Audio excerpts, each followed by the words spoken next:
Bharatiya Janata party शिक्षा विरोधी है, गरीबों के बच्चों को शिक्षा से वंचित करना चाहती है, शिक्षा की दुश्मन है। जौहर विश्वविद्यालय को बचाने में हम कामयाब नहीं होंगे, ये विरोध जारी रहेगा।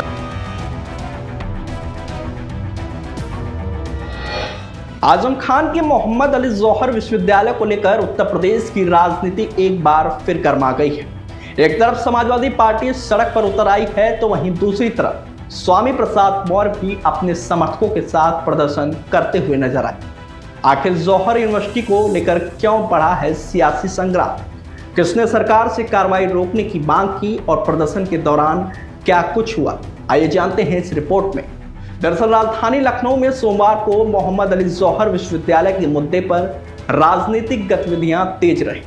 समाजवादी पार्टी अल्पसंख्यक सभा के प्रदेश अध्यक्ष शकील नदवी के नेतृत्व में एक प्रतिनिधिमंडल ने जिलाधिकारी लखनऊ को ज्ञापन सौंपा। इस दौरान समाजवादी पार्टी अल्पसंख्यक सभा के पदाधिकारी, कार्यकर्ता और पार्टी के कई वरिष्ठ नेता भी मौजूद रहे। ज्ञापन सौंपने के बाद शकील नदवी ने कहा कि मोहम्मद अली जौहर विश्वविद्यालय केवल एक शिक्षण संस्थान नहीं, बल्कि हजारों छात्र छात्राओं के भविष्य, शिक्षा और सामाजिक विकास से जुड़ा संस्थान है। उनका कहना था कि विश्वविद्यालय के संबंध में की जा रही कार्रवाई से छात्रों, अभिभावकों और शिक्षकों के बीच चिंता का माहौल है। उन्होंने सरकार से कार्रवाई पर पुनर्विचार करने की मांग की है। भारतीय जनता पार्टी शिक्षा विरोधी है, शिक्षा की दुश्मन है। हमेशा से भाजपा शिक्षा की विरोधी रही है, तालीम के विरोधी रही है। हमारी मांग ये है, हमने ज्ञापन जो दिया है उसमें कई तथ्य ऐसे हैं जो अड़तीस भवनों में नहीं आता है, जो नोटिस इन लोगों ने दी है। जौहर विश्वविद्यालय हमारी सरकार में, समाजवादी पार्टी की सरकार में, अखिलेश यादव साहब की सरकार में माननीय आजम खान साहब ने बनवाई थी। आजम खान साहब की गलती क्या थी? उन्होंने सिर्फ बच्चों की एक अच्छी तालीम का इंतजाम किया था, जिसमें गरीब बच्चे, बेसहारा बच्चे, हर वर्ग के बच्चे पढ़ते हैं। उनकी गलती सिर्फ इतनी थी कि वो आज जेल में है।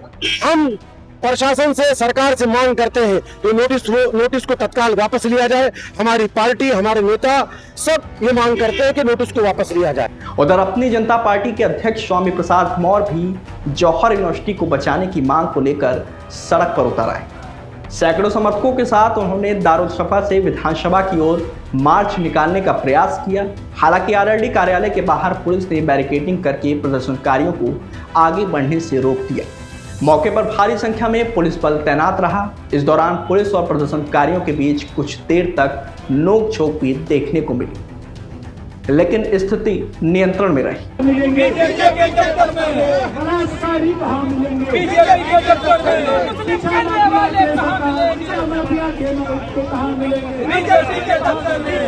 प्रदर्शन के दौरान स्वामी प्रसाद मौर्य ने आरोप लगाया कि सरकार लगातार शैक्षणिक संस्थानों के खिलाफ कार्रवाई कर रही है। उन्होंने कहा कि विश्वविद्यालयों और स्कूलों को बंद किया जा रहा है, जिससे छात्रों के भविष्य पर असर पड़ रहा है।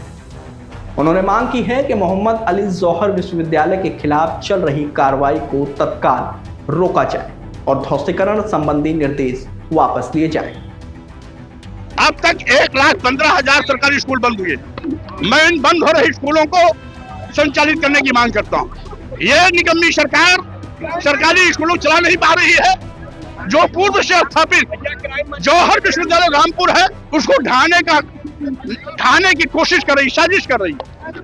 अपनी जनता पार्टी कार्यकर्ता जौहर विश्वविद्यालय रामपुर को बचाने और लाखों लाख की संख्या में बंद हो रहे सरकारी स्कूलों को संचालित करने की मांग को लेकर के आज सड़क पे आई है। घटिया मानसिकता की सरकार, संकीर्ण मानसिकता की सरकार, यथास्थितिवादी सोच की सरकार, जो गरीबों के बच्चों को शिक्षा से वंचित करना चाहती है, वही विश्वविद्यालय और सरकारी स्कूल बंद करने में विश्वास करती है। आज ये सरकार जिस तरीके से नालंदा विश्वविद्यालय, बौद्धकालीन नालंदा विश्वविद्यालय, तक्षशिला विश्वविद्यालय, विक्रमशिला विश्वविद्यालय को गिराने वालों को आज तक दुनिया माफ नहीं किया, दुनिया में आज भी उनकी निंदा होती है, उसी प्रकार से जौहर विश्वविद्यालय गिराने की सोच रखने वालों की भी दुनिया थू-थू करेगी, निंदा करेगी। अपनी जनता पार्टी भी उनके इस घटिया कृत्य का विरोध करने के लिए सड़क पर उतरी है और लगातार ये विरोध जारी रहेगा जब तक जौहर विश्वविद्यालय को बचाने में हम कामयाब नहीं होंगे। और सिर्फ लाखों लाख जो सरकारी स्कूल बंद हुए हैं, उनकी संचालन की व्यवस्था पूर्ण नहीं होगी, तब तक आंदोलन जारी रहेगा। फिलहाल जौहर यूनिवर्सिटी का मुद्दा एक बार फिर राजनीतिक बहस का केंद्र बन गया है। विपक्ष से शिक्षा और छात्रों के भविष्य से जुड़ा मामला बता रहा है, जबकि इस विषय पर सरकार की ओर से आधिकारिक प्रतिक्रिया का इंतजार है।